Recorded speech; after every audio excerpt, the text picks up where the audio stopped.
Novel? Não! Nano! Não diz novel! I'm writing a novel! Então, National. Aham. Fecha a porta, apaga as luzes. Tira-me as cuecas. Vá. Ai, meu Deus. Olá, sejam bem-vindos a mais um episódio do 4 e 10. Eu sou a Nádia e comigo está. A Maria? E nós hoje vimos aqui falar-vos do NaNoWriMo. Não especificamente do Nano, estamos em mês dele, daí nós termos usado como desculpa para falarmos sobre a escrita, mas precisamente para podermos conversar um bocado do que é isto, do que é ser escritor, do que é ser escritor em Portugal, o que é que nós escrevemos, o que é que nós deixamos de escrever, todas essas coisas e depois umas dicas de como sobreviver ao Nano. Portanto, não sei se queres começar por explicar a quem não sabe que raio é que é o Nano. O NaNoWriMo é um acrónimo para National Novel Writing Month. A ideia é escrever-se durante um mês um romance. Sendo que se considera que o romance tem uma dimensão média de 50 mil palavras. Portanto, a ideia original, pelo menos, é escrever 50 mil palavras num mês. Pessoalmente, eu este mês estou a fazer um projeto mais pequeno, porque não me sinto capaz de me lançar assim um projeto. Portanto, no site é possível definir isso, portanto, não um projeto associado ao evento oficial, mas fazer um projeto de escrita com a dimensão que bem entendermos, e não precisa de ser só durante o mês de novembro, pode ser em qualquer altura do ano. Além disso, também temos os campos Nano, que se não me engano é em Abril e julho? abril e julho. Julho? E não há mais nenhum? Acho que não. Não, pronto. Portanto, nesses meses também é suposto escrever a quem use esses meses para editar o que fez durante o NaNoWriMo principal. No fundo, eu sinto que a ideia daquilo, independentemente do número de palavras que efetivamente se escreva, o objetivo daquilo, para mim, é a pessoa comprometer-se com o objetivo e cumpri-lo. Há uma organização sem fins lucrativos por trás, há merch. Há um site que é uma pequena rede social onde a pessoa se pode inscrever o seu projeto. À medida que se vai atingindo certos objetivos mais pequenos, passando certas etapas, dão-nos uns pequenos crachás lá um íconezinho lá no site, portanto tudo muito simbólico, e no fim, quem ganha, vamos registando o número de palavras que escrevemos todos os dias, no fim passamos do documento onde estamos a escrever para o site, para eles verificarem que o número de palavras realmente ultrapassa as 50 mil. E há prémios. Quando eu digo prémios, é tipo descontos em softwares de escrita e coisas assim. Depois, pelo menos cá em Portugal e no Porto. Este ano não, por causa da pandemia, que essa situação ainda está um bocado empolvorosa, mas costuma haver reuniões semanais para as pessoas conviverem, escreverem e trocarem ideias e essas coisas todas. Como eu disse, eu sinto que o objetivo daquilo, efetivamente, é a pessoa comprometer-se com o objetivo, porque eu acho que toda a gente já lhe passou para a cabeça eu gostaria de escrever um livro. E é sempre quando tiver mais tempo, quando for mais velha, quando for reformada, whatever. A ideia é a pessoa comprometer-se com esse objetivo, chegar ao fim e ter as coisas escritas, bem ou mal, porque depois qualquer palavra é sempre melhor que não ter uma página em branco, não é? E depois dedicar-se à edição. Falta-me dizer alguma coisa? Não, acho que disseste tudo que havia para dizer do Nano. No meu caso, eu raramente participei no Nano a sério. Quando participei num ano saiu o Sonho da Ofélia e no outro saiu a versão final do Na Tua Sombra, que ainda não viu a luz do dia. Quando vai ver a luz do dia, nada, queremos saber. Um dia destes. quando me apetecer reler para ter a certeza que ele está realmente pronto. Sabes que ao fazer desafios literários e em que há a vertente de competição, isso também acaba por deixar pouco tempo para tu leres por uma questão de editar aquilo que tu escreveste. Claro, então sim. estou a deixar aqui talvez mais para dezembro, se depois em dezembro não tiver tempo em janeiro. É um novo ano. Portanto, hei de fazer tempo. Também a parte de Micaela também foram escritas em campos e acho que também, se não estou em erro, foi escrito em algum ano. Mas realmente, ganhar, acho que é aí uma ou duas vezes.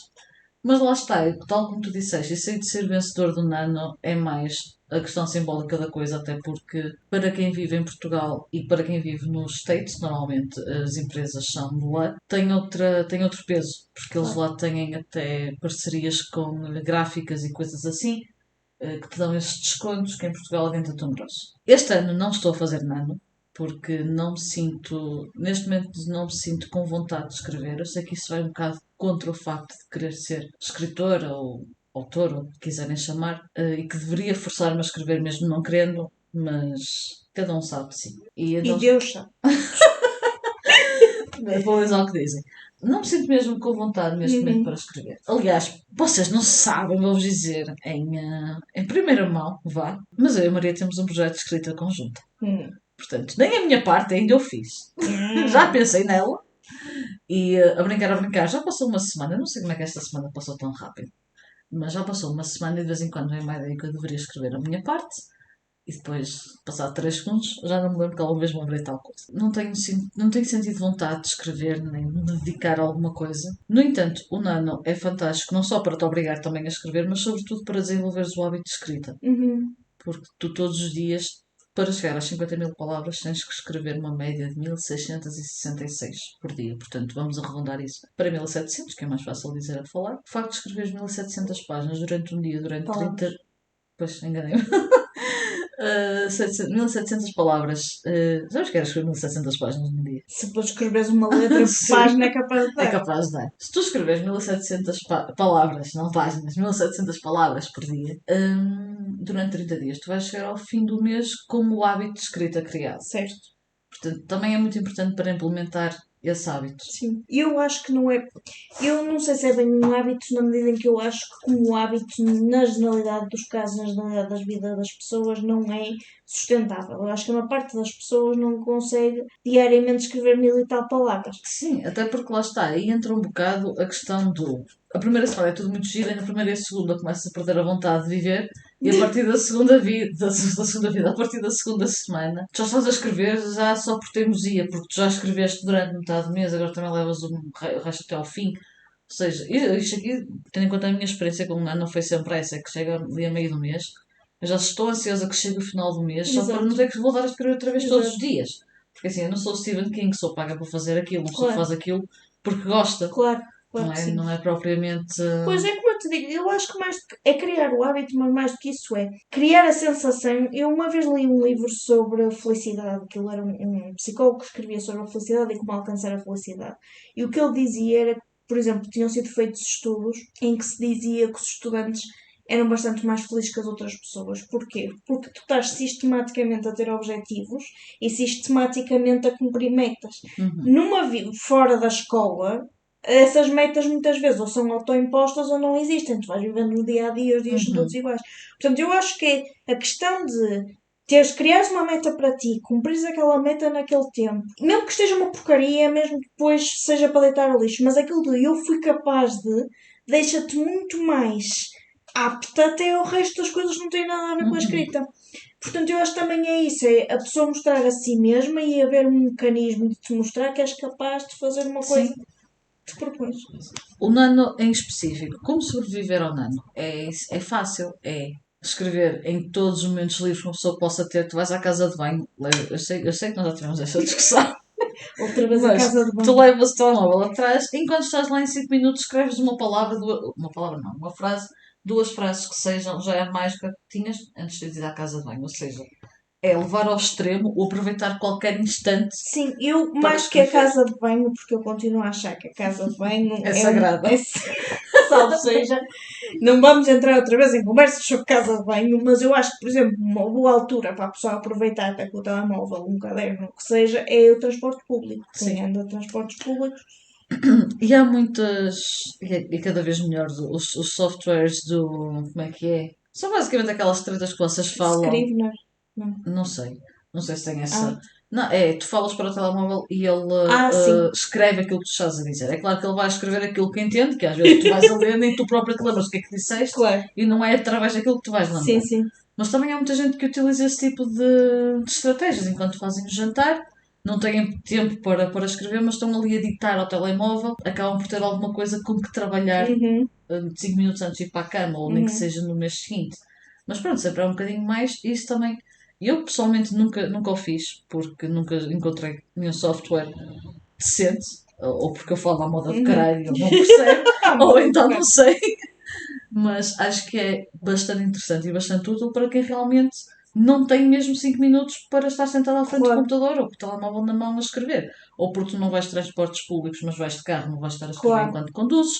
E depois porque tens filhos e porque tens que ir buscar os miúdos aqui, deitar os miúdos acolá e fazer jantar e até és mãe solteira ou pai solteiro. Ou então tens 50 animais em casa. Há 50 mil claro, motivos claro para que as pessoas sim. realmente não terem tempo para escrever. E o facto de poderem editar ao telemóvel enquanto tomas banho, enquanto estás a conduzir, acho que é realmente uma boa estratégia. Tenho pena de não ter encontrado nenhum software que me satisfizesse ao ponto de o poder utilizar. Porque eu acho que é isso que tu retiras no Nano. É escrever qualquer segundo do dia que tu possas. Há pessoas que estão ao trabalho de levantar mais cedo para Sim, escrever, pessoas que reorganizam os seus horários para o fazer. Até aí tudo muito bem, mas então se o fazem durante o mês, por que não fazê-lo o ano todo? exato, era o que eu ia dizer. Também acho que é um bom momento para aprenderes o que é que funciona para ti e o que é que não funciona. Porque, por exemplo, eu acredito que para umas pessoas seja melhor levantar-se mais cedo, para outras seja melhor deitar-se um bocadinho mais tarde. Quem diz isso diz que escrever ao computador, escrever à mão. Portanto, tu até se não tiveres muito hábito de escrita pré-nano, percebes o que é que funciona para ti, o que é que não funciona. Há pessoas, por exemplo, eu lembro-me de no Nano ter conhecido pessoas que não escreviam durante a semana e preferiam fazer as palavras todas ao fim de semana. Sim. É, Desde que chegues ao final do mês com as 50 mil, até as podes escrever todas no último dia. exatamente.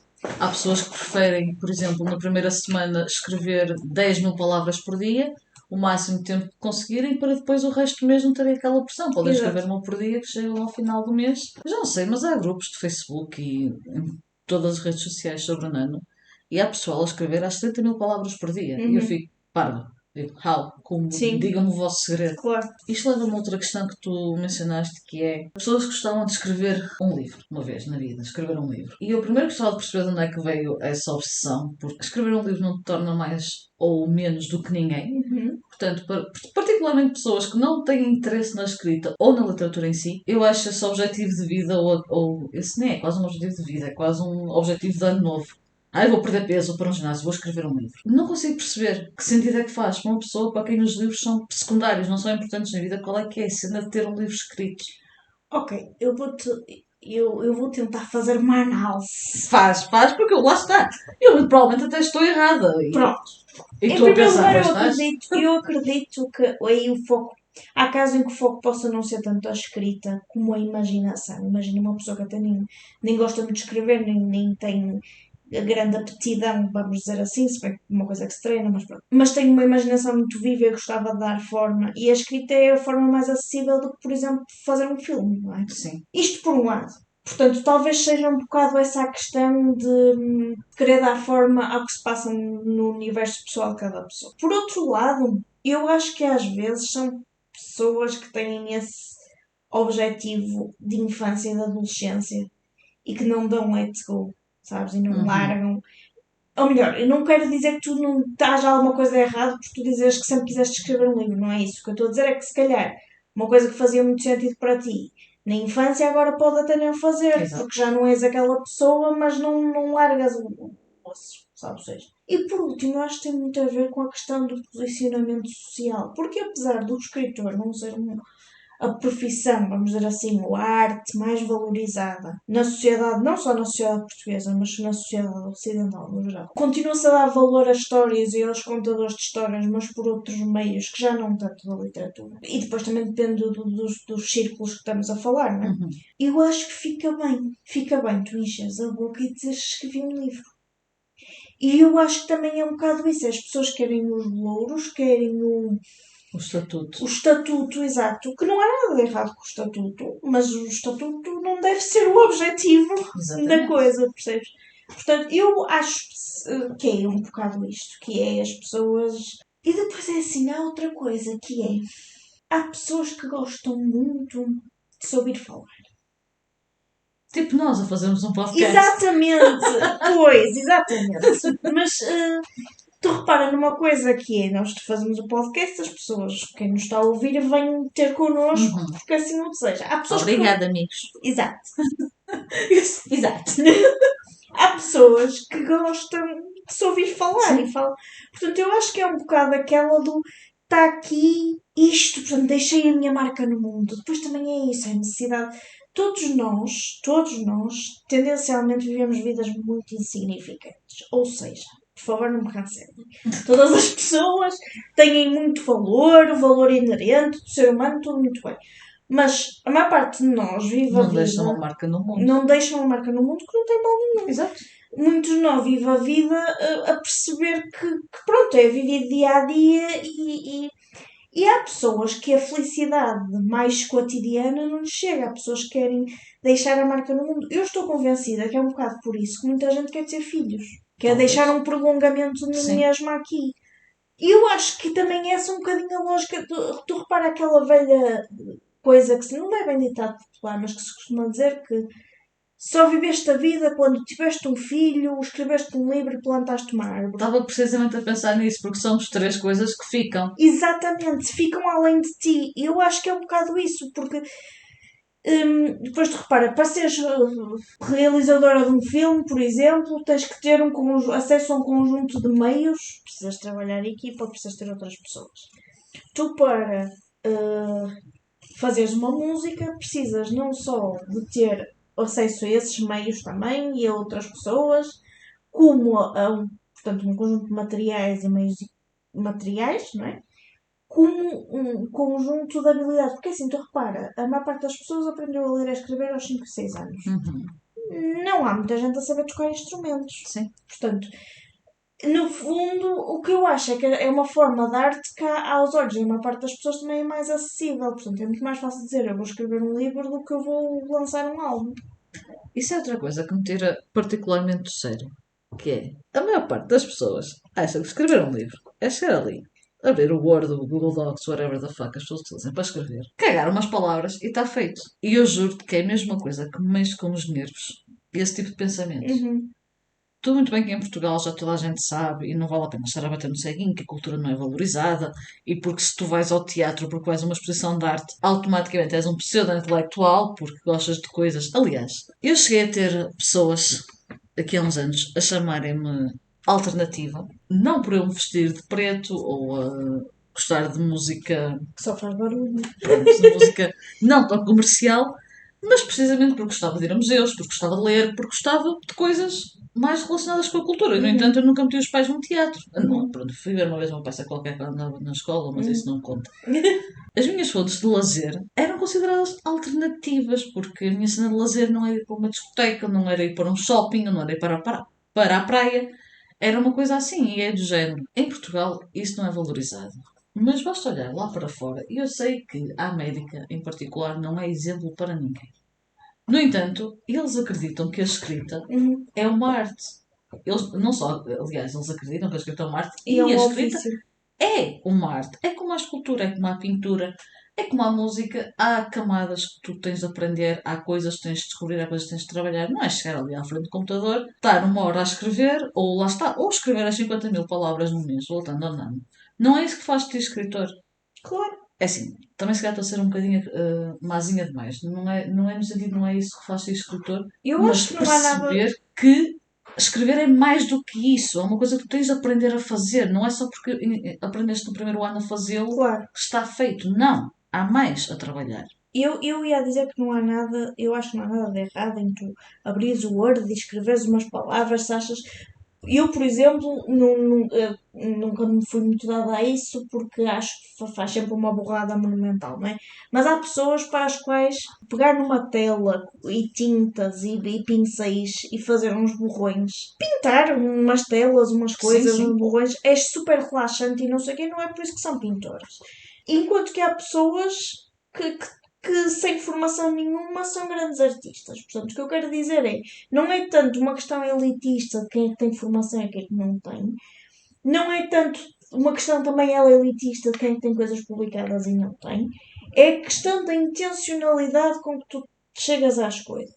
E muitas vezes o que eu sinto é que uma pessoa que tem a intenção de ser escritor assume que já o é porque simplesmente o quer ser e não procura saber mais. E é isso também, é que eu sinto, não sei como é que é com as outras artes, se calhar também acontece, mas o que eu sinto é que há muito boa gente, porque escreve bem, pronto, porque tem um jeitinho para escrever, fica com o ego cheio de tal maneira que não precisa de aprender mais nada, que não precisa de fazer mais nada, que tá. Uma das minhas maiores motivações um dia para o Nano foi precisamente eles, não sei se ainda é capaz de fazer, só que entretanto caguei um bocadinho nisso, que eram as TED Talks que eles tinham por e-mail. Mandavam-te uma TED Talk qualquer. Sim. Eu raramente lia aquela merda, Sim. não tinha interesse. Até que houve um dia em que eu li, já não sei de quem, eu não sei se era um homem, se era uma mulher, o que era. Eu tenho ideia que o nome era Alexandre, mas eu como gosto do nome Alexandre, nem posso simplesmente estar a confundir. Que era, tu tens duas pessoas, uma que tem jeito para escrever e outra que não tem jeito nenhum para escrever. A pessoa que tem jeito para escrever nunca vai chegar a lado nenhum na vida. Porque ela, como já o sabe fazer, não se vai dar ao trabalho de continuar a fazer. E quem não tem jeito para escrever vai publicar 3, 4, 5 livros e vai crescer. Porque como não sabe fazer, vai lutar para o conseguir. E vai realmente chegar a alguma coisa. E eu nunca me identifiquei tanto com uma coisa como naquele momento. Porque eu, desde que estava na escola, desde que era miudinha, aprendi a escrever, tive sempre professores a dizer, porque tu escreves tão bem, porque não sei o quê, porque não sei o que mais, porque papapá, papapá. E eu fiquei sempre, eu cresci sempre naquela, ok, eu sei escrever, eu escrevo bem, aquilo que eu escrevo está bem escrito. E na altura eu cheguei aos 25 anos e que eu tinha para mostrar de tão bem que escrevo? Merda nenhuma. Tinha uns textos para aqui, uns textos para acolá. Na altura já tinha o Noite das Bruxas, ainda chamado Halloween, escrito, mas nada por aí além. E foi naquele momento bateu-me eu, exatamente por eu, precisamente por ter noção que escrevo bem, não me dou ao trabalho de ser melhor, tentar fazer melhor ou de fazer, seja o que for. Então E depois há outra questão que é, como qualquer prática tem que ser praticada, não é? Eu uso muita comparação com o músculo, não é? Tu se fazes muita musculação, ficas com o músculo muito desenvolvido, se paras e se não tens a alimentação adequada para isso, o músculo vai exatamente, vai desinchar. E a minha questão é, tu podes ser muito boa a escrever aos 10 anos, porque tens uma escrita muito madura, porque sabes. Mas se o teu nível de escrita se mantiver o mesmo e tu vais ficando cada vez mais velha, o que vai acontecer é que tu vais chegar aos 20 anos a escrever como uma miúda de 10 anos.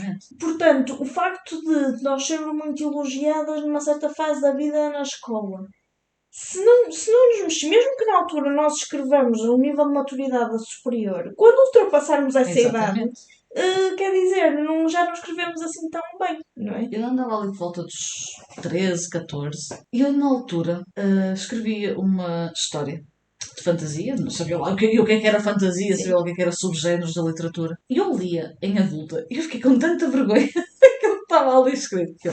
Primeiro é a cópia chapada do Filho das Sombras de Juliet Marilyn. Chapada mesmo. Sabes que é chapada? É aquilo. Só muda o nome das personagens. Mas a minha cabeça era uma coisa completamente original e inovadora. Eu já tinha lido o Filho das Sombras. Portanto, era isso que eu te ia perguntar. Vê-se ali bem. Não, o que eu ia dizer é que também já li a opinião de que é bom para alguém que quer ser escritor. Primeiro que isso vai acontecer, a pessoa tem que aceitar que self-inserts. Portanto, tu fazes de ti, mesmo sem querer, a personagem, uma versão muito melhorada de ti. E imitares coisas que leste e gostaste muito, que a pessoa tem que aceitar, vai acontecer. E quanto mais depressa isso acontecer, mais depressa tiras isso do sistema e mais depressa passas para a tua cena. Ponto número 1. E que é bom até, quando tu estás à procura da tua voz, da tua forma de escrever, que até que passa algum tempo, mesmo conscientemente e propositadamente, a copiar a forma de escrever de outros escritores, porque não é? Porque todos nós somos um bocadinho, eu acho, e acho que isso se aplica a todas as artes, todos nós somos um bocadinho Frankenstein, na medida em que temos partes, não é? De coisas que fomos lendo. E eu acho que um escritor, aos 30 anos, vai ser completamente diferente dependendo dos autores que leu até aos 30 anos. Eu, normalmente, desculpa interromper-te. Não tem mal.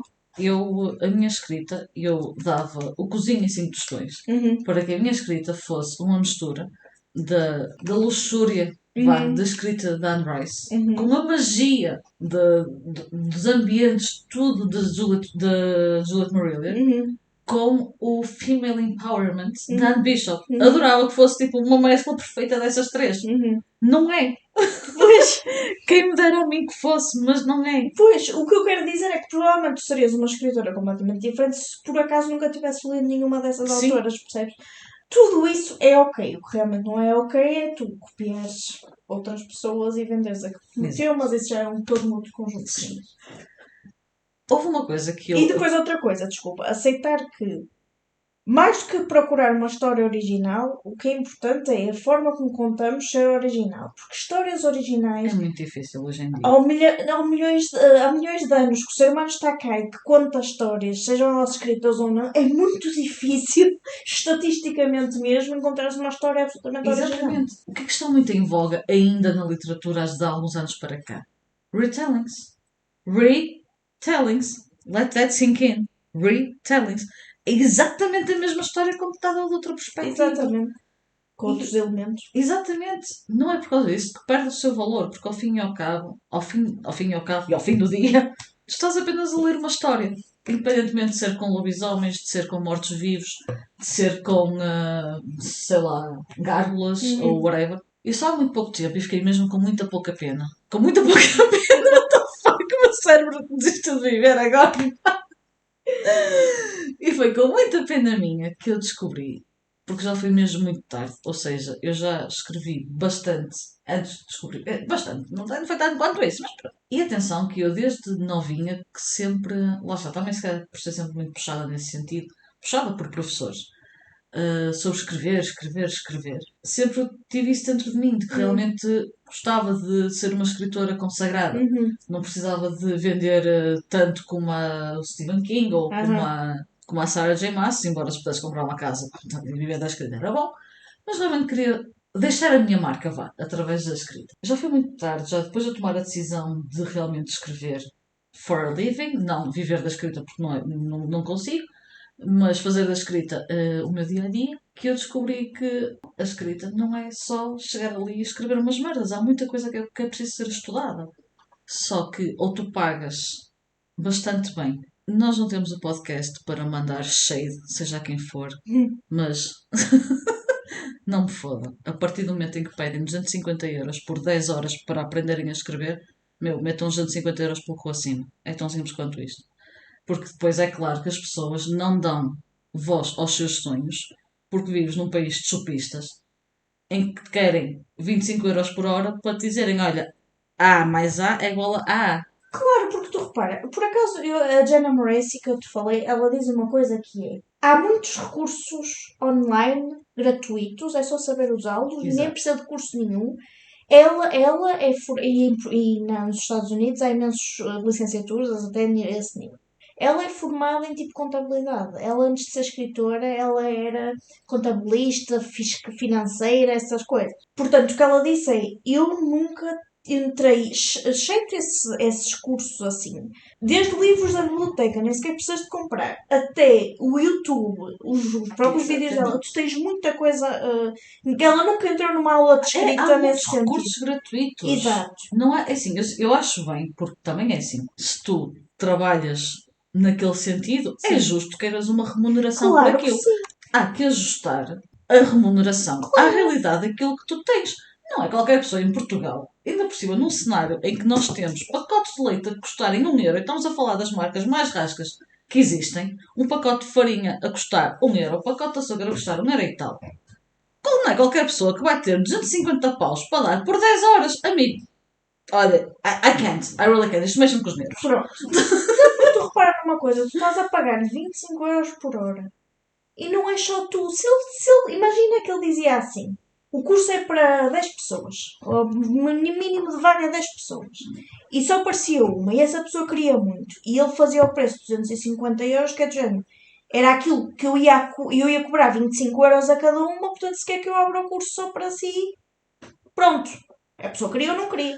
Agora, pronto. Mas o que a Jenna Moracia diz é: quando vais fazer um curso de escrita, vê primeiro quem é que tu vai dar. Primeiro vê que habilitações é que aquela pessoa tem para te dar. E depois vê se é escritora, se escreve alguma coisa de jeito. Porque se ela só escrever, porque ela própria diz, se vocês não gostarem daquilo que eu escrevo, não vejam os meus vídeos, pelo amor de Exatamente. Deus. Eu, por exemplo, eu gosto. Tu sabes que eu tenho aquela relação de amor-ódio com o Stephen King. Eu gosto muito ou não gosto nada. Das coisas que mais me bate quando eu estou a escrever é a vozinha do Stephen King, que eu nem sequer sei como é que ela é, nem faço questão. Que é não usar advérbios. E eu, estás a ver aquele género, make me? E eu a escrever tipo, exatamente. Exato. Uhum. Ou seja, eu adoro Stephen King e ele é incontornavelmente um dos maiores nomes da literatura contemporânea, vá, o homem ainda cá está. Agora é assim. E depois há outra inegável. coisa em relação ao Stephen King, que é os conselhos que ele dá aplicam-se especificamente. Primeiro é a opinião dele e depois Que vale o que vale, não é? aplicam-se à língua inglesa. Por exemplo, Sendo que sim. advérbio de modo tem essa tradução e existe o equivalente em português, um exactly e um exatamente não soa exatamente a mesma coisa. E é um facto que tu podes, em vez de dizer que, sei lá. Opa, agora também não consigo lembrar nenhum exemplo prático. Mas é verdade, tu em vez de usar um advérbio de modo, podes dizer o mesmo, até por mais Em palavras. vez de ele disse baixinho, e não há advérbio, não interessa. Sim, mas. Diz ele sussurrou. Sim, pronto. Há maneiras de dar a volta à questão, mas isso depois também vai da sensibilidade de cada um e da maneira como escreve. Ou seja, há milhares de recursos, e eu já nem sequer vou dizer em inglês, porque muita gente em Portugal não fala, nem tem que falar inglês. Mas não me fodam. Português do Brasil não deixa de ser português. O que não falta é recursos em português do Brasil. E se procurarem, de certeza que também há em português de Portugal. Claro. Quanto mais não seja, com tantos autores independentes a povoar as redes sociais em Portugal, de certeza que não há nenhum que, se for abordado por alguém a pedir, olha, podes-me dar umas dicas de como escrever, olha, tenho umas dúvidas, podes-me ajudar. De certeza que não. Sobretudo se encheres de elogios. Ai, gosto Não, de certeza que não há nenhum que não vá dizer que não, mas também se disser que não, já sabem que não vale a pena sequer comprar livros. Claro. Mas não há necessidade de estar a pagar tanto. Eu lembro-me de receber uma cena qualquer de um workshop qualquer de escrita. E eu tenho esse vídeo guardado no YouTube, nunca o vi até ao fim, porque é mesmo daqueles vídeos que tens que estar aquela hora a olhar para aquilo e a absorver tudo aquilo que te estão a dizer. Exatamente como uma aula. Exato, porque aquilo era uma palestra dada por um homem que, se eu não estou em erro, se não estou a confundir os autores, e independentemente de gostarem ou não, é graças a ele que o Twilight existe. Porque a gaja, vá, coitadinha, a Stephanie Meyer, virou-se para ele e disse uma coisa do género: olha, eu quero escrever o próximo best-seller, não sei o que, não sei o que mais. E ele, sim senhor, então olha, vamos fazer assim, assim, assado. It's fucking Twilight. O Twilight meteu milhares de pessoas a ler. Claro. Trouxe os vampiros para o mainstream. Eu gostei? Não. Mas não interessa.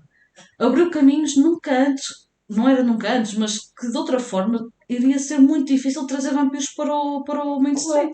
E pronto, e normalmente esses cursos, mesmo cursos online de universidades lá fora, são pagos. São. Mas tens um curso que tens 1000 horas de curso, não são só 10. Claro. Primeiro ponto.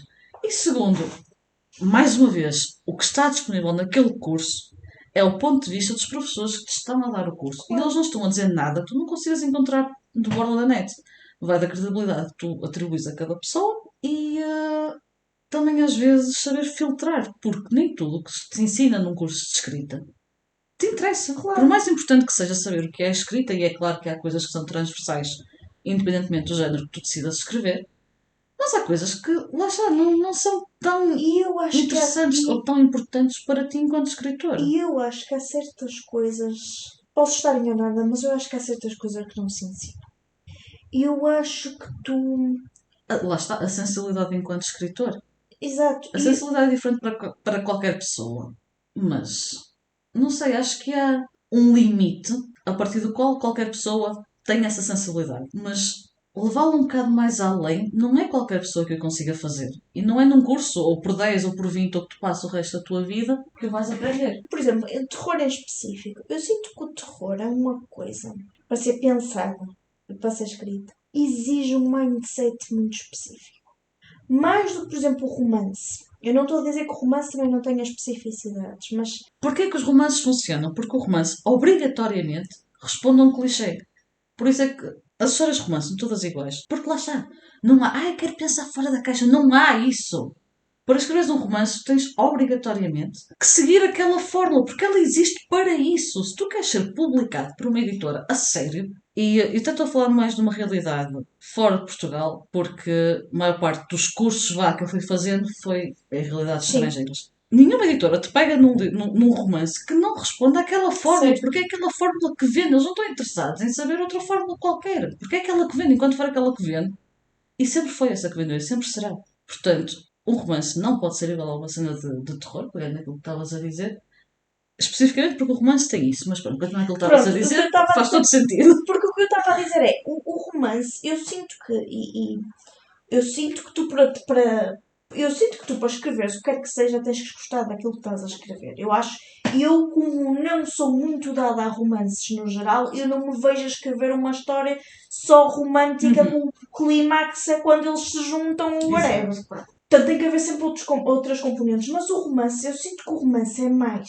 Eu não quero dizer que é mais fácil de escrever, não é isso. Mas eu sinto que é uma coisa mais acessível de ser pensada e de ser escrita, porque é uma coisa mais acessível no dia a dia. A generalidade das pessoas está em relações românticas ou quer estar em relações Exato. românticas, os mídias são todos muito à volta de relações românticas, portanto é-te mais fácil. O terror é uma coisa muito específica. E extremamente subjetivo. Exatamente. Eu sinto que o terror também há coisas mais formulaicas, não é? Também Sim. há. Mas eu sinto que é assustador para mim pode não ser para ti, ou pode ser dependendo da forma como eu te contar. Para ti o bolor pode ser só nojento, o bolor, ou como para mim É horrível. é horrível. Portanto, o que eu estava a dizer é uma coisa muito mais subjetiva, porque o que é assustador para mim não é para ti, ou pode não ser para ti de determinada forma. Se fores uma pessoa muito cética, por exemplo, o que é paranormal provavelmente não te vai assustar. Exatamente. Até mesmo o teu contexto, eu sinto que se tu viveres num meio muito pouco seguro, se calhar teres um homem atrás de ti, um homem ou uma mulher, não interessa, tens uma pessoa atrás de ti, ouvires passadas na noite é diferente que se subires num sítio mais seguro, não é? Portanto, tudo isso influencia o que é que faz de ti, o que é que te deixa assustado ou o que é que não deixa.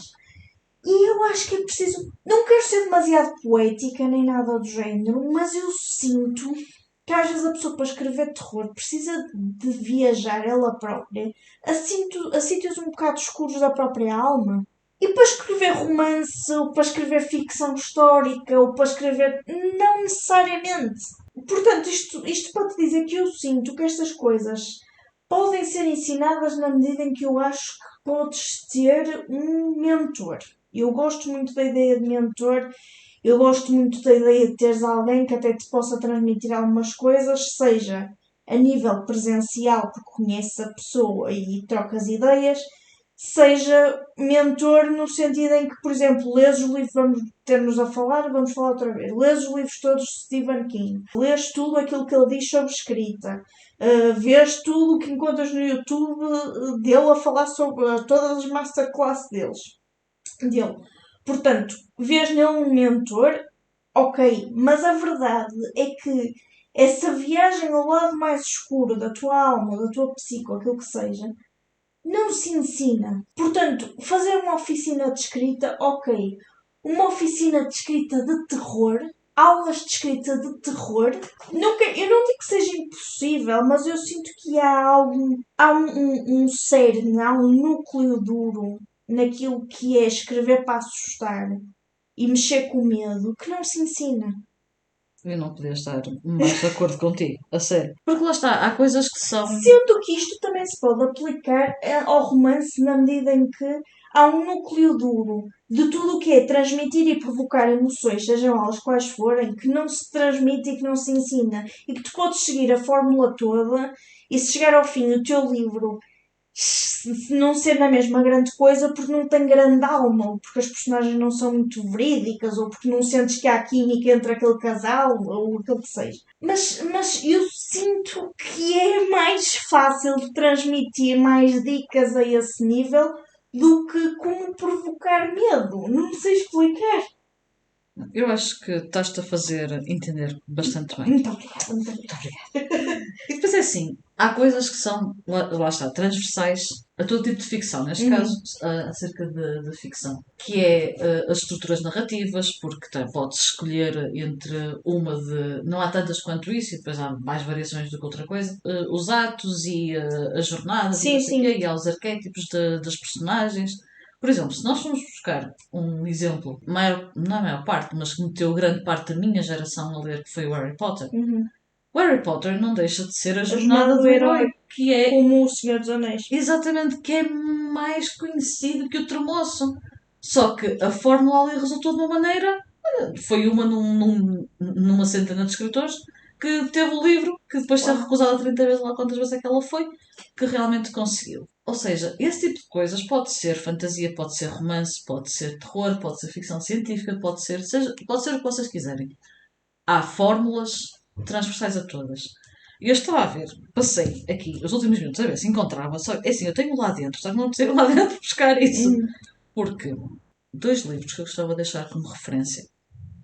É assim, três se nós vamos buscar o do Stephen King. Escrever. Exatamente, se eu lembrava o nome em inglês, não sei como é que tinha sido traduzido para o português. Escrever. Pronto. Eu tenho. Eu li na altura o On Writing. Não achei nada por aí além. Até houve alturas em que eu passei à frente porque I couldn't care less. Eu estava ali para ver sobre a escrita e não sobre a vida dele. Sim. Então havia alturas em que me estava a irritar um bocado. Mas lá está, foi como tu disseste há bocado. Ele fala para um nicho de escritores em específico. Não podes usar aquilo para tudo. Exato. E há livros que é mais sobre a escrita em si, mais do que o ato de escrever, porque eu acho que é diferente. Uma coisa é a escrita, outra coisa é escrever. A escrita em si. E há dois livros mesmo muito bons. Esqueci-me que tinha também um aqui que era o Writing Popular Fiction do Dean Koontz, que eu nunca li o autor, mas sei que ele também é bastante apreciado no mundo da fantasia, mas nunca me dei ao trabalho de ler. Os que eu te queria falar, eu não lembro o nome dos autores, portanto temos pena. É o The Seven Basic Plot Points, portanto, mais uma vez, é uma cena que é transversal. There are seven basic plot points. E o outro é o The Writer's Journey, que é do Christopher Vogler, mas são livros que são altamente recomendados nos cursos de escrita. Seven Basic Plot Points do Christopher Booker. Why We Tell Stories. Overcoming the Monster, Rags to Riches, The Quest, Voyage and Return, Comedy, Tragedy e Rebirth. Portanto, daquilo que eu vi, são os mais recomendados. Portanto, eu acho que qualquer pessoa que queira escrever um livro e queira ter uma noção do que é escrever deveria dar pelo menos uma vista de olhos nestes livros. Eles são extremamente caros. Eu já quis comprar na Amazon, mas estamos a falar de livros que são um bocadinho, mas nada como pesquisar na biblioteca. E pronto, e acho que já tenho muito por onde se entreter com o episódio de hoje. Mas tu disseste coisa nos livros? Disse. Pensava que ainda não estavas a... Não, já está. Há muita coisa que eu e a Maria não gostávamos de dizer, até porque eu sinto que me exaltei um pouco em grande parte deste episódio. Portanto, nós agora vamos acalmar, tomar um chá, relaxar os comer uns crepes. Exato. Mas há outros assuntos também acerca da escrita. E também sobre o Nano, que nós depois entretanto expressamos. Que tanto eu como a Maria gostávamos de falar, porque caso vocês não tenham reparado, ambas escrevemos. Portanto, também acho que é interessante falarmos um pouco do que é os nossos processos criativos e falar sobre as nossas cenas e descrever, porque já que ninguém nos promove, ao menos promovemos nós. Exato. Esse episódio agora sairá só para o ano. Vamos andando e vamos vendo. Nós vamos cá estar. Esperamos que tenham gostado. Obrigada pela vossa companhia. E por nos aturarem. E as nossas divagações. E vemo-nos daqui a 15 dias. Exatamente. Às 4h10. Tchau!